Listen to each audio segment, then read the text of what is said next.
nagba-Bible study po ako. Mag-isa lang po ako kasi po natutulog ako sa namin. Kaya po,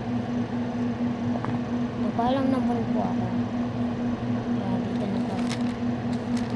dito na po tayo sa God wants you to know Him. Sa second lesson naman, a prayer. Sa a prayer naman, ano siya? Right, i-read ko muna examples.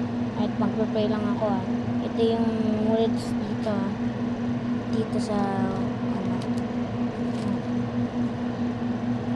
Dear God, I confess that I have sinned and done wrong. I believe that your Son Jesus Christ took the punishment that I deserve by dying on the cross, and I thank you. I also believe that you raised him from the dead. I know you received as my Savior and Lord. Amen. Right? Kung ano po yung na-learn nyo sa prayer po dito sa lesson po natin, yung prayer.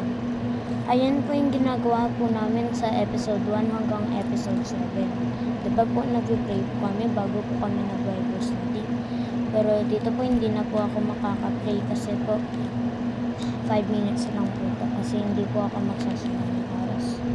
Kaya dito po sa prayer, yung masasabi ko po sa Word of God, yung prayer, dapat hindi mo siya ginajudge. Pag ginajudge mo yung prayer, kunyari nagpa-pray ka, tapos nagsasabi ka lang ng mga gibberish. Sinasabi mo sa gibberish, katulad po ng sinabi ko dun po sa God loves you.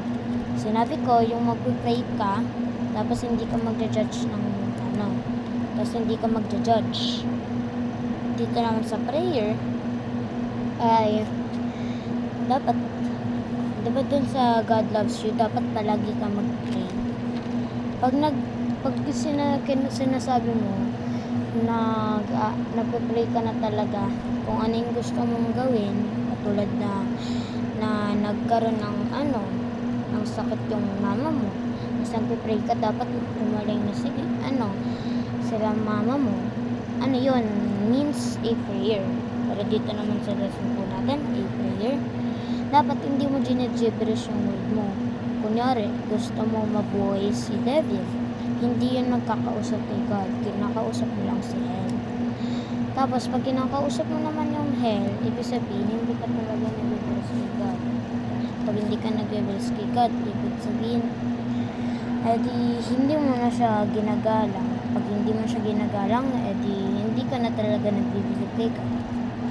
Kaya nga po nag-Bible study po ako palagi po sila mama po kasi siya naantok na lang po siya, kaya dito tapos mag-pray na po ako sa closing prayer po kasi po na po sa 3 minutes. Lord, bless po, bless niyo po sila, kami po tapos yung mga ibang tao dito, tapos yung mga sakit, yung may mga sakit na tao katulad po si Kuya BJ. May sakit po si Kuya BJ, umiiyak na po siya kasi hindi niya na po alam kung umiiyak na siya. Kaya dapat po, Lord, sana po galingin niyo na po siya kung ano yung may problema po sa kanya, tapos kanya po in Jesus name, Amen.